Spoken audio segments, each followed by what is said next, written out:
ভারত থেকে ভ্যাকসিন রপ্তানিতে বাধা নেই এখন বলছে সেরাম। প্রতি ডোজ $2 টিকা কিনছে সরকারি। একনেক সভায় প্রকল্প পাশ, প্রয়োগে স্বাস্থ্যের নীতিমালা চূড়ান্ত। বেগম জিয়ার অসুস্থতা আর অনুপস্থিতির চক্রেই আটকে নাইকো দুর্নীতি মামলার বিচার। 31 বারের মতো পেছালো অভিযোগ গঠনের শুনানি। এবং 2 দশক পর এই মাসের শেষেই আরিচা কাজিরহাট রুটে চলবে ফেরি। মাত্র 1.5 ঘন্টায় নদী পার হওয়ার আশায় উত্তরাঞ্চলের কোটি মানুষ।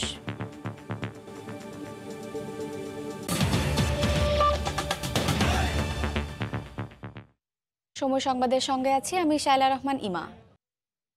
ভারত থেকে কোনো দেশে টিকা রফতানিতে বাধা নেই বলে জানিয়েছেন সেরাম ইনস্টিটিউটের প্রধান নির্বাহী আদার পুনাওয়ালা।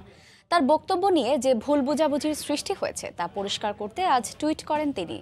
আদার পুনাওয়ালা বলেন, বিশ্বের যে কোনো দেশে ভ্যাকসিন রপ্তানিতে করবে ভারত, এতে সংশয়ের কোনো অবকাশ নেই। একই সঙ্গে ভারত বায়োটেকের টিকা বিষয়ে একটি যৌথ বিবৃতি আসবে বলেও জানিয়েছেন তিনি। এর আগে সেরাম ইনস্টিটিউটের প্রধান নির্বাহী জানিয়েছিলেন, আগে দেশের চাহিদা পূরণ করে অন্তত 2 মাস পর ভারত করোনা টিকা রপ্তানি করবে।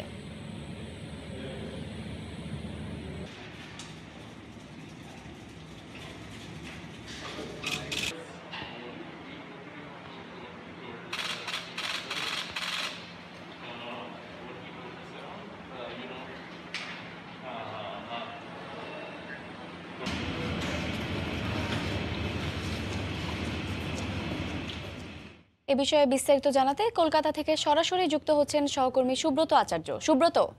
আপনাকে ধন্যবাদ। যেমনটি আপনি বলছিলেন যে একটি বিভ্রান্তি হয়েছিল এবং টুইট বার্তা, আমি ঠিক একদমই তাই, যে টুইট বার্তার পর আর কোনো জায়গা নেই। কারণ এই সিরামের পরিষ্কার করে বলেছেন যে আন্তর্জাতিক ভারতের তারা দিয়েছে রপ্তানি এবং দেশের বেসরকারি খাতেও তারা দিতে পারে।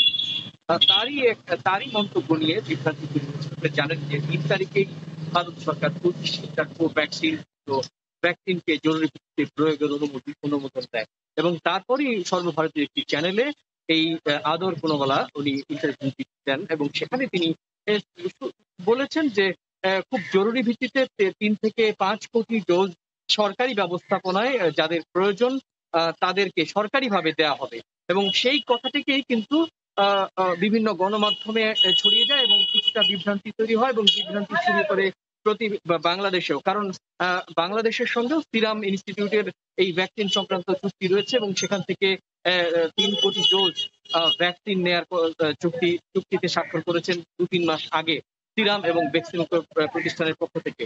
সুতরাং এই চুক্তি নিয়েও কিন্তু বিভ্রান্তি তৈরি হয়। আজকে যখন আদর পুনাওয়ালা তিনি টুইট বার্তা দিয়ে বলেছেন যে বিভ্রান্তি তৈরি হয়েছে, সেই বিভ্রান্তি তিনি পরিষ্কার করছেন এবং এক্ষেত্রে তিনি পরিষ্কার বলেছেন যে স্থানীয়ভাবে, বেসরকারিভাবে এবং আন্তর্জাতিকভাবে কোনো ভ্যাকসিন রপ্তানির ক্ষেত্রে কোনো বিধিনিষেধ সরকারের পক্ষ থেকে আরোপ করা হয়নি। আর এখানেই পরিষ্কার, এই বক্তব্যেই পরিষ্কার যে বাংলাদেশের সঙ্গে যে চুক্তি রয়েছে ভ্যাকসিনটি নেওয়ার ক্ষেত্রে, সেই চুক্তির ক্ষেত্রেও কোনো লঙ্ঘন বা ব্যত্যয় হবে না।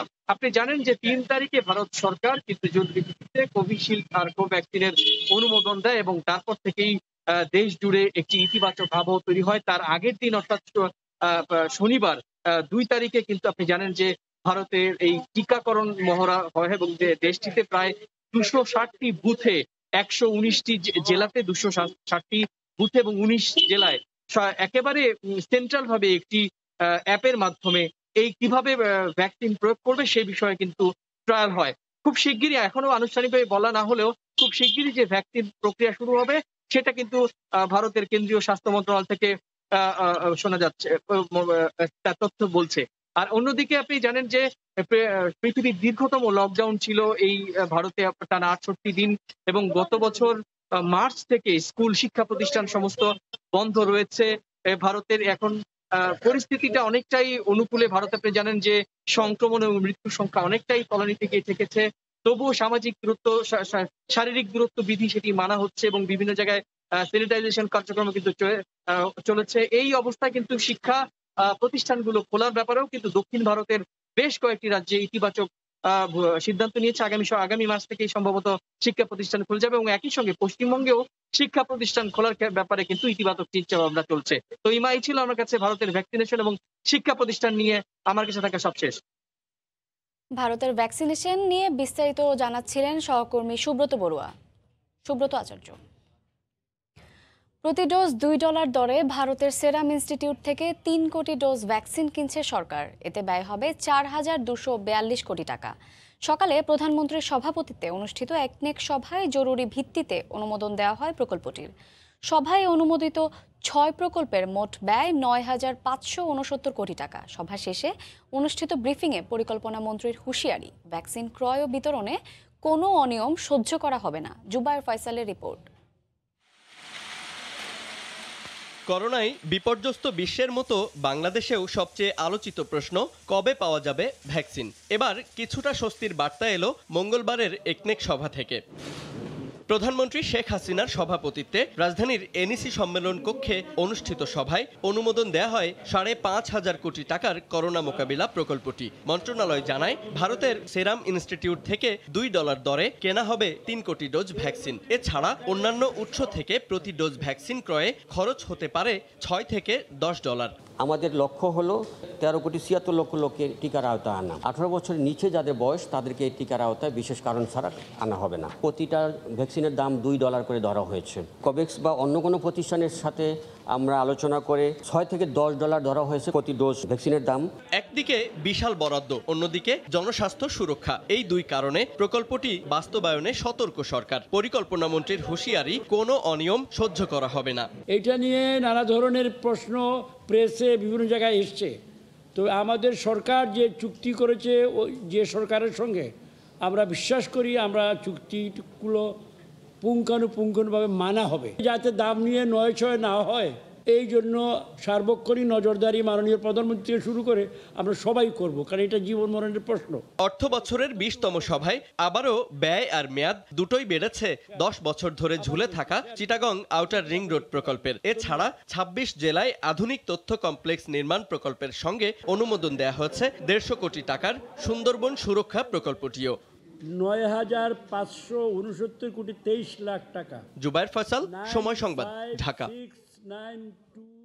করোনা ভ্যাকসিন দেশে আসার পরও প্রয়োগের সার্বিক প্রস্তুতিতেই পেরিয়ে যাবে আরও 2 মাস।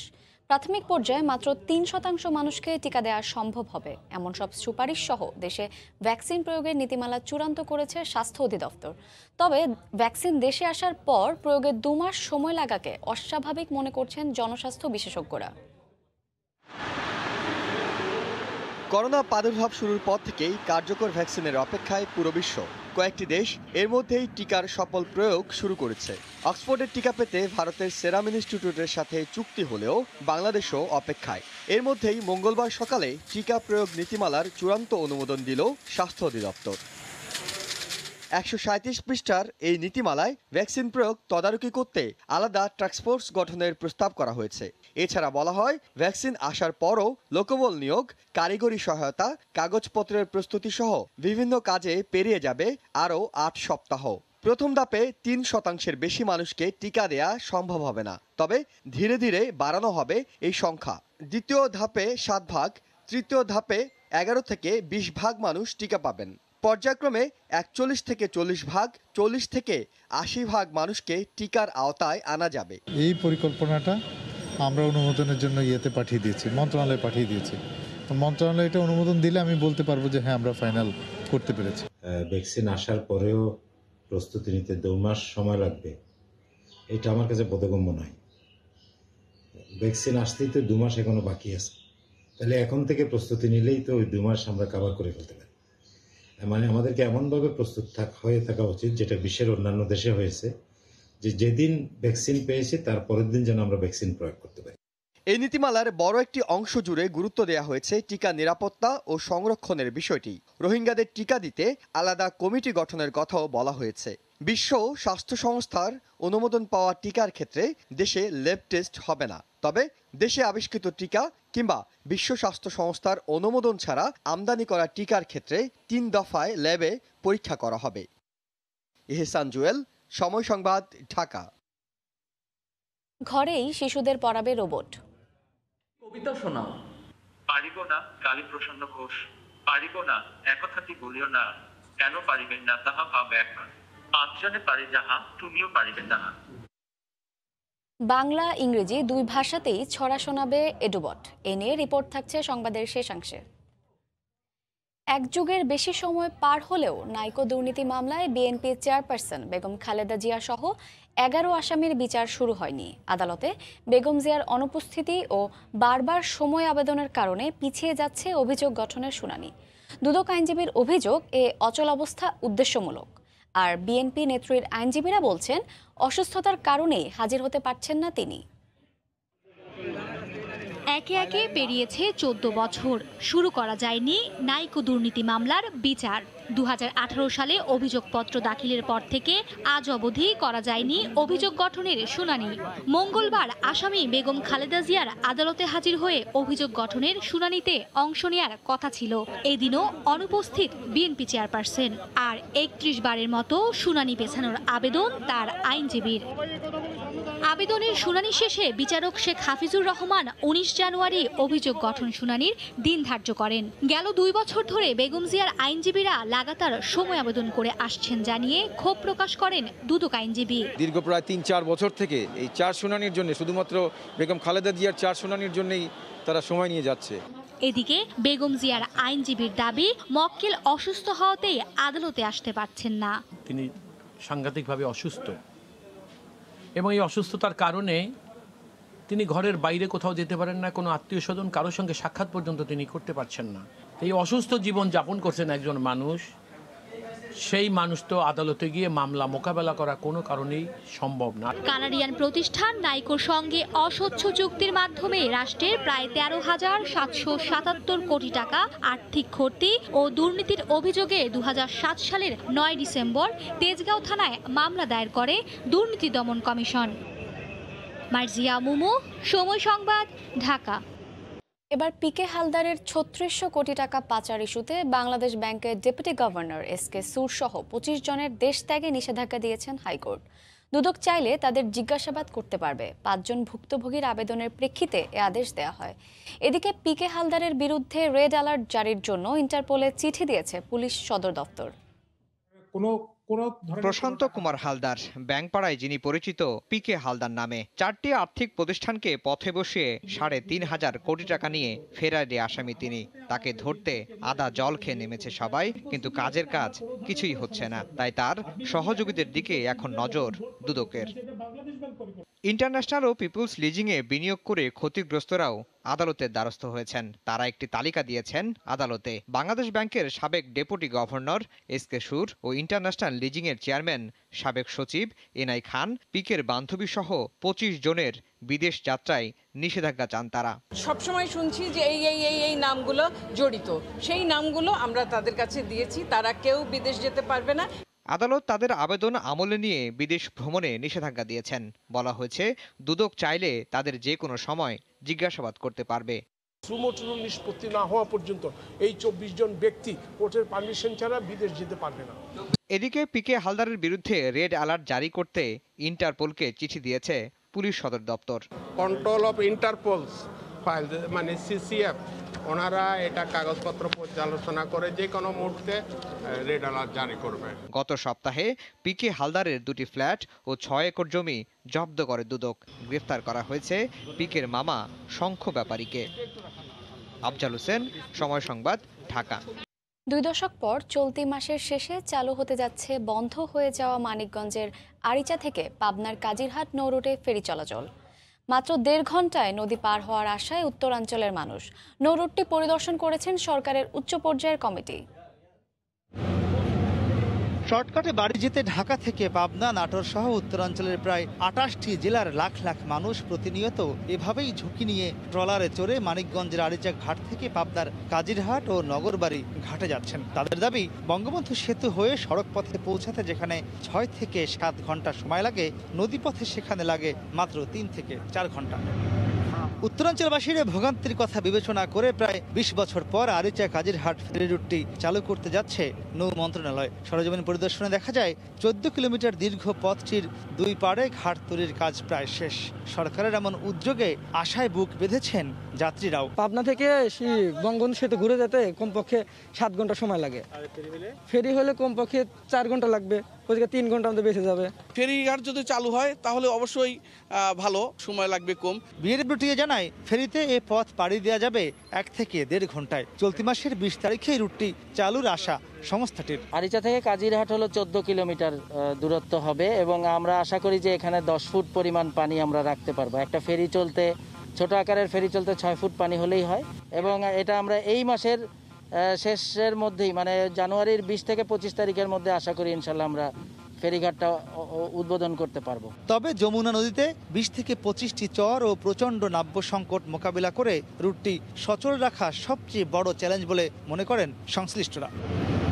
বঙ্গবন্ধু সেতু চালুর পর 2002 সালে নাব্য সংকটের কারণে দেশের সবচেয়ে পুরাতন এই ফেরি রুটটি বন্ধ করে দেওয়া হয়েছিল। আশায় বুক বাঁধা এলাকার মানুষজন এখন তাই বলছেন, এই রুটটি ফের চালু হলে শুধু তাদের যাতায়াতেই সময় বাঁচবে না, অর্থনৈতিকভাবেও কর্মচাঞ্চল্য ফিরে আসবে পুরো উত্তরাঞ্চলে। মাহমুদ রাকিব, সময় সংবাদ, যমুনা নদী, পাবনা। বছরের শুরু থেকেই সড়কে শৃঙ্খলা ফেরাতে কঠোর হবার ঘোষণা দিয়েছে ঢাকা মেট্রোপলিটন পুলিশ। একে তো নগর জুড়ে উন্নয়নের কাজ চলায় রাস্তা হয়ে পড়েছে সংকীর্ণ, তার উপর স্কুল কলেজ বন্ধ থাকার পরও দিনভরই থাকছে ভয়াবহ যানজট। আতিকুর রহমান তমালের রিপোর্ট। আমি আপনাকে হাত দেখাচ্ছি, আপনি দাঁড়াবেন না কাইন্ডলি একটু? ঠিক আছে, এটা তো আপনার রং, তাই না? বছরের দ্বিতীয় দিন, শনিবার তাই রাস্তা ফাঁকা, তারপরও উল্টো পথে চলছে গাড়ি। না দাঁড়িয়ে উল্টা মনে করেন জোরে হাসতেছিলেন, কেন হয় এটা? আমি তো বেরোয় যাবো দেখি, আমি তো আপনার হাতে দাঁড়াবো না, আমি তো আপনাকে দাঁড়াতে অনুরোধ করার পরও না দাঁড়িয়ে বেপরোয়া গতিতে চলে যাওয়ার চেষ্টা। শেষমেশ স্বীকারও করলেন কাজটা বেআইনি ছিল। তো সেটা কি মানে ভুল ছিল আপনার? অবশ্যই ভুল ছিল। শুধু তিনি নন, পান্থকুঞ্জ পার্ক লাগোয়া সড়কটি দিয়ে সার্ক ফরওয়ার্ড সড়কে সেদিন 2 ঘন্টায় উল্টো পথে প্রাইভেট কার গিয়েছে 27টি, মোটরসাইকেল অসংখ্য। সবারই উত্তর সময় কম কিংবা সহজ অজুহাত বুঝতে পারেননি। উল্টা মানে আমার সামনে আরো 2টা গাড়ি ছিল। আচ্ছা ভাই, এটা দেখেন না। ট্রাফিক পুলিশ এই অপরাধে জরিমানাও করছেন, কিন্তু তারপরও বিকার নেই কারো। কেটে গেল ব্যক্তিগত জানের কথা, গণপরিবহনও চলছে যে যার মতো। বাস দাঁড়ানোর জন্য নির্ধারিত বাস পেতে দাঁড়ায় না বাস, যাত্রী উঠছেন মূল সড়কেই। আইন যেমন মানছেন না পরিবহন শ্রমিকরা, তেমনি যাত্রীরাও নির্বিকার। যে জায়গায় স্টপেজ না সেই জায়গায় যাত্রী নামতে যায়। ওদিকে বেড়িবাঁধে চলছে ফিটনেসহীন লক্কর চক্কর বাস ও লেগুনা। সেসব কারণে করোনার মধ্যেও সড়কে ঘন্টার পর ঘন্টা তৈরি হচ্ছে যানের জটলা। যখন স্কুল কলেজ খুলবে তখন তো আরো ভয়ানক অবস্থা দাঁড়াবে। ডিএমপি কমিশনার বলছেন, নতুন বছরের শুরু থেকেই সড়কে শৃঙ্খলা ফেরাবেন তারা। আমরা সর্বোচ্চ জরিমানার দিকে যাব। আপনার পুরো মাসের বেতন কিন্তু শুধু একটা ট্রাফিকের মামলায় খেয়ে যাবে। তবে বিশেষজ্ঞদের দাবি, এতে হয়তো সাময়িক সুবিধা পাওয়া যাবে, কিন্তু টেকসই সমাধান পেতে হলে সমন্বিতভাবে বহু কাজে হাত দিতে হবে। যে বাসকে কোম্পানি ভিত্তিক করে সুশৃঙ্খল করা, রিকশাকে সংখ্যাগত নিয়ন্ত্রণ করা, ট্রিম করে নিয়ে আসতে হবে হাতির ঝিলের মতো। ওখানে পুলিশ লাগে না। হাতির ঝিল হতে পারে এই পরিকল্পিত সড়কের একটি সফল উদাহরণ। সংশ্লিষ্টরা বলছেন, আইন শৃঙ্খলা বাহিনী আইন মানাতে নাগরিকদের বাধ্য করবেন। সেটি যেমন সত্য, তেমনি এটিও সত্য যে নাগরিক হিসাবে আমাদের অনেক দায়িত্ব রয়েছে। তবে বিজ্ঞান ভিত্তিক পরিবহন সিস্টেম গড়ে তোলা এসবের চেয়ে অনেক বেশি জরুরি। আতিকুর রহমান তমাল, সময় সংবাদ, ঢাকা। রাজধানীর ভাসান থেকে রাস্তা দখলমুক্ত করতে অভিযান পরিচালনা করেছে ঢাকা উত্তর সিটি কর্পোরেশন ও রাজউক। ভবন মালিকরা নোটিশ না দিয়ে উচ্ছেদ করার অভিযোগ তুললেও এমন কোনো নিয়ম নেই বলে জানিয়েছে রাজউক। মেয়র বলছেন, দখলদাররা যতই শক্তিশালী হোক, যে কোনো মূল্যে রাস্তা দখলমুক্ত করা হবে। মঙ্গলবার সকাল 11টায় রাজধানীর ভাসানটেক বাজার থেকে পকেট গেট পর্যন্ত আধা কিলোমিটার রাস্তা দখলমুক্ত করার প্রক্রিয়া শুরু করে ঢাকা উত্তর সিটি কর্পোরেশন ও রাজধানী উন্নয়ন কর্তৃপক্ষ। সিটি কর্পোরেশনের দাবি, নকশায় রাস্তা 20 ফুট চওড়া হলেও 4 থেকে 5 ফুট পর্যন্ত দখলে চলে গেছে। পরে রাজউক রাস্তার উপর নির্মিত অনুমোদনহীন ভবনের অংশ ভেঙে ফেলে। ভবন মালিকদের অভিযোগ কোনো ধরনের নোটিশ বা সময় না দিয়েই স্থাপনা উচ্ছেদ করা হচ্ছে। আগে কোনো ওয়ার্নিং দেওয়া হয় না যে আপনারা এক সপ্তাহ সময় নেন বা আপনার রাস্তায় বাড়িঘর দোকান পাচ্ছেন কোনো সময় দেওয়া হয়নি। কারণ তারা কি আমরা বাড়িঘর করছি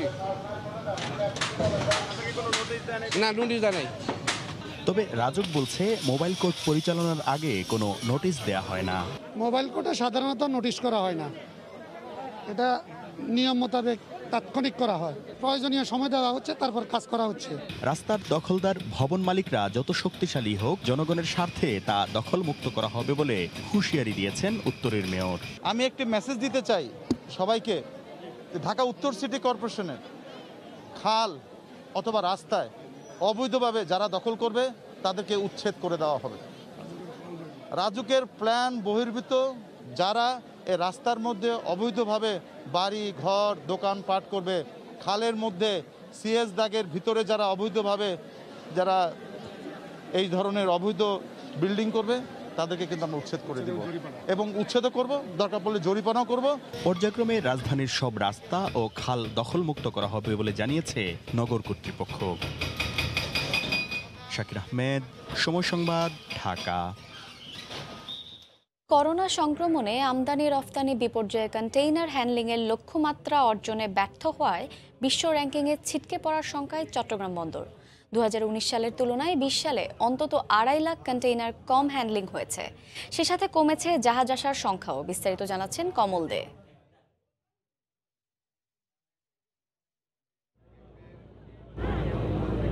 সবশেষ তথ্য অনুযায়ী চট্টগ্রাম বন্দর কর্তৃপক্ষ 2020 সালে কন্টেনার হ্যান্ডেলিং করেছে 28,39,977 টিউএস, অথচ 2019 সালে 30,88,000 টিউএস কন্টেনার হ্যান্ডেলিং হয়। লক্ষ্যমাত্রা ধরা হয়েছে প্রায় 32 লাখের কাছাকাছি। ইম্পোর্টার এবং এক্সপোর্টাররা যেহেতু এখন অলরেডি আগের মোডে চলে গেছেন, সেই ক্ষেত্রে আমরা আশা করতেছি যে আগামী বছর বা 2021 সাল আমাদের ইনশাল্লাহ ভালো হবে। করোনা সংক্রমণের প্রভাবে জাহাজ এসেছে 3,728টি, অথচ 2018 এবং 19 সালেও এর চেয়ে বেশি জাহাজ বন্দরে এসেছিল। প্রতিটা স্টেক হোল্ডার যদি আমরা একসাথে যদি ইনিশিয়েটিভ নিই, অর্থনৈতিক যে সমস্যাগুলো আমরা প্রবলেমটা ফেস করেছি সেটা থেকে আমরা উত্তোলন পেয়ে যাব। বাংলাদেশে করোনাকালীন চূড়ান্ত সময় মার্চ, এপ্রিল এবং মে, এই 3 মাস পুরোদমে সচল ছিল এই চট্টগ্রাম বন্দর। তার বিপরীতে জাহাজ আসার পরিমাণ ছিল অনেকটা কম, আর বছর শেষে সার্বিক প্রবৃদ্ধিতে তার প্রভাব পড়েছে বলে মনে করছেন বন্দর কর্মকর্তারা। 2019-এও আমাদের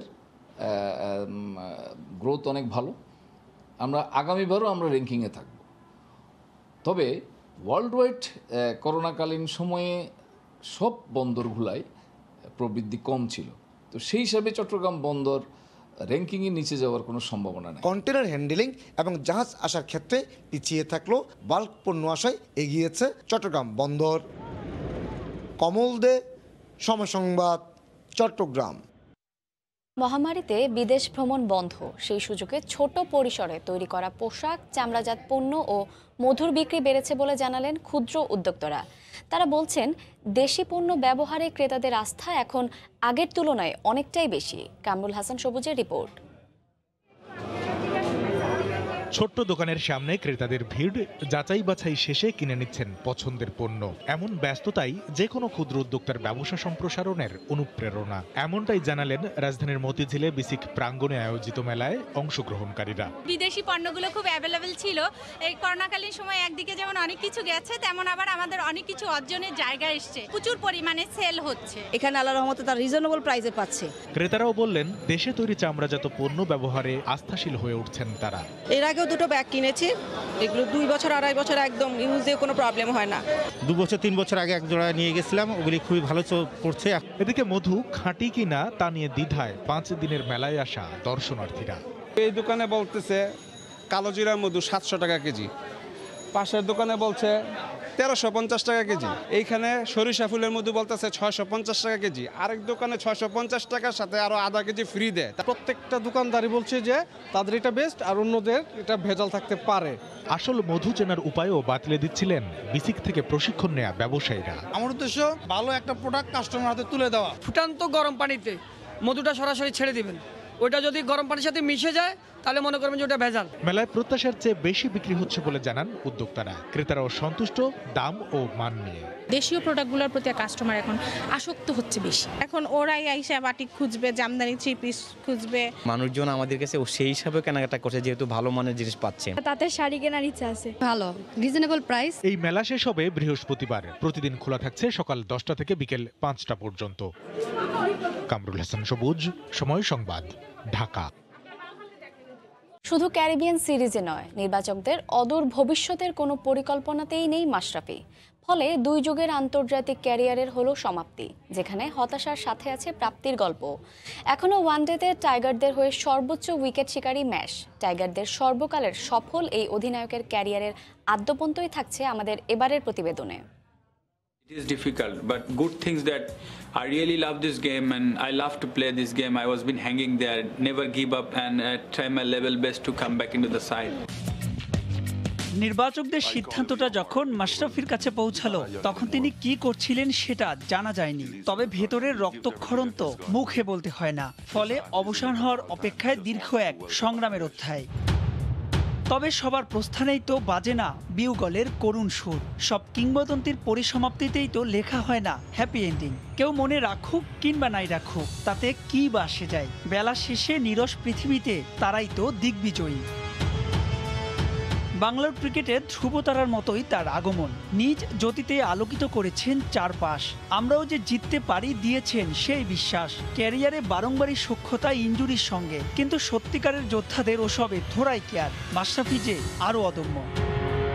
2014-তে পাকাপাকিভাবে দলের আর্মব্যান্ড হাতে নেওয়ার পর একের পর এক গড়েছেন ইতিহাস। রেকর্ড যেন হুমড়ি খেয়ে পড়েছে তার 2 পায়ে। এক ক্যালেন্ডারে সর্বোচ্চ উইকেট, বোলিংয়ের পাশাপাশি ব্যাটিংয়েও মুনশিয়ানা। 2বার দলকে এশিয়া কাপের ফাইনাল কিংবা বিশ্বকাপ, চ্যাম্পিয়ন্স ট্রফিতে আগের সববারকে ছাড়িয়ে যাওয়া। সব রূপকথাকে সত্যি করার নায়ক একজন মাশরাফি। শুধু নেতৃত্ব গুণী নয়, পারফরমেন্সেও মাশরাফি ছিলেন অনন্য উচ্চতায়। 7টা সার্জারিতে সাদা পোশাকের ক্যারিয়ারটা হয়নি লম্বা। থামতে হয়েছে 36টা টেস্ট খেলেই। ডেথ ওভারে কিছুটা নড়বড়ে হলেও শুরুতে ব্রেক থ্রু এনে দিতে তার জুরি মেলা ভার। আরেকটি প্রত্যাবর্তন নাকি জাতীয় দলে মাশরাফির অধ্যায় এখানেই শেষ? সে প্রশ্ন তোলা রইল আগামীর জন্যই। সে চ্যালেঞ্জেও বাংলার মাশরাফির জন্য থাকলো এক রাশ শুভকামনা। মাহবুব রিমন, সময় সংবাদ। ছোট্ট শিশুকে স্বরবর্ণ শেখাতে লাগবে না গৃহশিক্ষক, এমনকি যেতে হবে না স্কুলেও। ঘরেই শিশুদের 5ম শ্রেণী পর্যন্ত পড়াবে কৃত্রিম বুদ্ধিমত্তা সম্পন্ন রোবট এডুবট। এডুবটের উদ্ভাবকদের দাবি, রোবটটিতে রয়েছে নার্সারি থেকে 5ম শ্রেণীর সব বইয়ের ডেটা। শুভ খানের রিপোর্ট। আমি এডুবট। শুধু সৌজন্য বোধ কিংবা নিজের পরিচয় নয়, শিশুকে নার্সারি থেকে 5ম শ্রেণীর বইয়ের ছড়া কিংবা গল্পও শোনাবে কৃত্রিম বুদ্ধিমত্তার এই রোবটটি। একটি কবিতা শোনাও। পারিব না কালীপ্রসন্ন ঘোষ, পারিব না একথাটি বলিও না, কেন পারিবেন না তাহা ভাব একবার। শুধু বাংলা নয়, ইংরেজিতেও সমান পারদর্শী এডুবট, বলতে পারে জোকসও। গাণিতিক প্রশ্নের জবাবও দেয় নির্ভুলভাবে। Calculate 30 - 1 result 29.0। এখানেই মুগ্ধতার শেষ নয়, আপনার শিশুকে আনন্দ দিতে শেখাবে নাচও। বিশেষ এই রোবটের উদ্ভাবক Bangladesh university of business and technology বিইউবিটির শিক্ষার্থী আহসানুল আকিব জানালেন, এডুবটে কৃত্রিম বুদ্ধিমত্তার সঙ্গে যোগ হয়েছে এপিআই প্রযুক্তির, যা ভয়েস কমেন্টকে টেক্সট আকারে পৌঁছে দেয় এডুবটের কাছে।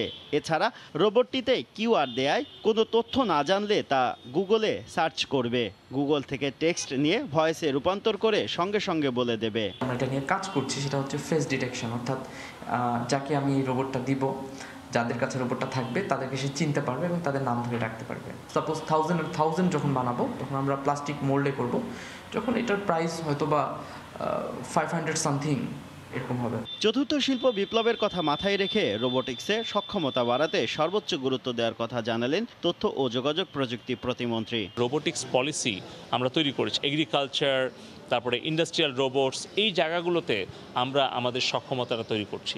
এডুবটের পাশাপাশি রেস্টুরেন্টের জন্য 4টি বাণিজ্যিক রোবটের অর্ডার এসেছে বলেও জানান তরুণ এই উদ্ভাবক।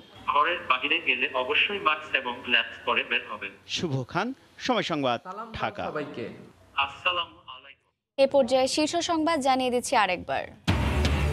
ভারত থেকে ভ্যাকসিন রপ্তানিতে বাধা নেই, এখন বলছে সেরাম। প্রতি ডোজ $2 টিকা কিনছে সরকারি। একনেক সভায় প্রকল্প পাস, প্রয়োগের স্বাস্থ্যের নীতিমালা চূড়ান্ত। বেগম জিয়ার অসুস্থতা আর অনুপস্থিতির চক্রেই আজকে নাইকো দুর্নীতি মামলার বিচার। 31 বারের মতো পেছালো অভিযোগ গঠনের শুনানি। এই ছিল এখনকার মতো, সঙ্গে থাকুন সময়।